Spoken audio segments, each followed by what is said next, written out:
भारत के GST system में कुछ बहुत बड़े बदलाव हुए हैं और ये अभी से लागू भी हो गए हैं। इसका सीधा मतलब ये है कि बहुत सारी चीज़ों की कीमतें अब बदलने वाली हैं। तो सवाल सीधा सा है, इस बड़े टैक्स बदलाव के बाद अब क्या सस्ता होने वाला है और किस चीज के लिए हमें ज्यादा पैसे देने पड़ेंगे? चलिए इसी को समझते हैं। हाँ, तो तारीख है 22 सितंबर 2025। इसी दिन से next generation GST reforms officially लागू हो चुके हैं।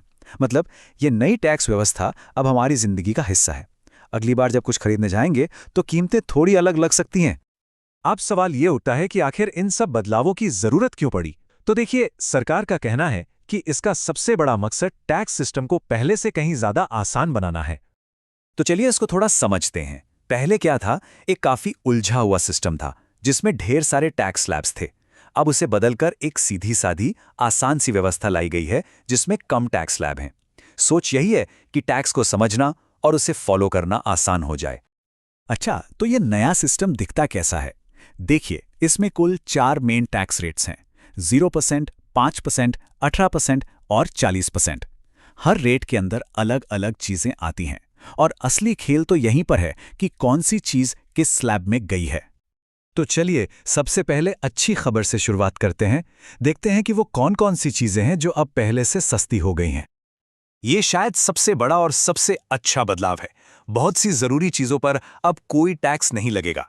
जी हाँ, बिल्कुल 0% जीएसटी। और देखिए, इस जीरो टैक्स वाली लिस्ट में क्या क्या है। रोटी, पराठा, पनीर जैसी रोज के खाने पीने की चीजें हैं। और तो और बच्चों की स्टेशनरी जैसे नोटबुक और इरेजर भी हैं। लेकिन शायद सबसे बड़ी राहत की बात यह है कि पर्सनल हेल्थ और लाइफ इंश्योरेंस के प्रीमियम पर से भी जीएसटी हटा दिया गया है। ये एक ऐसा फैसला है जिसका सीधा असर बहुत से परिवारों की बचत पर पड़ेगा। अब आते हैं 5% वाले स्लैब पर। इसमें भी घर में रोज इस्तेमाल होने वाली कई चीजें हैं, जैसे घी, मक्खन, ड्राई फ्रूट्स और टूथपेस्ट, साबुन जैसे पर्सनल केयर प्रोडक्ट्स। एक और ध्यान देने वाली बात है, 2500 रुपये तक के जूते चप्पल भी इसी स्लैब में हैं। ऐसा लगता है कि आम खर्चों को ध्यान में रखकर ये लिस्ट बनाई गई है। और सरकार इस पूरे बदलाव को कैसे देख रही है, ये प्रधानमंत्री के इस बयान से साफ होता है। उन्होंने इसे जीएसटी बचत उत्सव कहा है। उनका कहना है कि ये जीएसटी बचत उत्सव आपकी बचत बढ़ाएगा और आप अपनी जरूरत की चीजें ज्यादा आसानी से खरीद पाएंगे। मतलब सरकार का मैसेज क्लियर है, इससे बचत बढ़ेगी और खरीदारी आसान होगी। लेकिन सिक्के का हमेशा एक दूसरा पहलू भी होता है ना?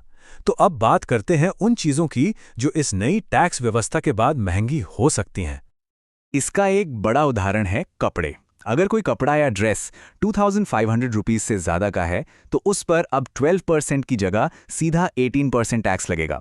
यानी ब्रांडेड कपड़ों की शॉपिंग अब थोड़ी महंगी पड़ने वाली है। और ये 18% वाला स्लैब काफी बड़ा है।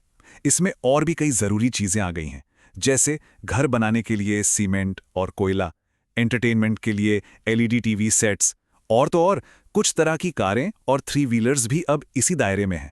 इसका असर कंस्ट्रक्शन और ऑटोमोबाइल सेक्टर पर जरूर देखने को मिलेगा। और फिर आता है सबसे ऊंचा टैक्स ब्रैकेट 40% का। इसे सिन एंड लग्जरी टैक्स कहा जा रहा है। जैसा कि नाम से ही जाहिर है, ये कुछ खास चीजों पर लगाया गया है, जैसे कि शक्कर और कैफीन वाली ड्रिंक्स, तंबाकू के सारे प्रोडक्ट्स और बहुत महंगी गाड़ियां और यॉट्स जैसी चीजें। तो इन सारी चीजों को एक साथ रखकर देखें तो बड़ी तस्वीर क्या उभरती है। चलिए एक बार फिर से सरकार के जीएसटी बचत उत्सव वाले विचार पर वापस चलते हैं।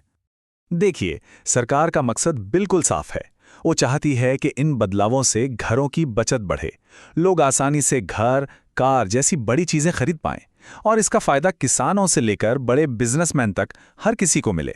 और हाँ, ये एक तरह से जीएसटी को लेकर जो पुरानी आलोचनाएं होती थीं, उनका जवाब देने की भी एक कोशिश है। तो आखिर में सवाल यही है कि क्या ये जीएसटी रिफॉर्म्स सच में देश में एक बचत उत्सव ला पाएंगे?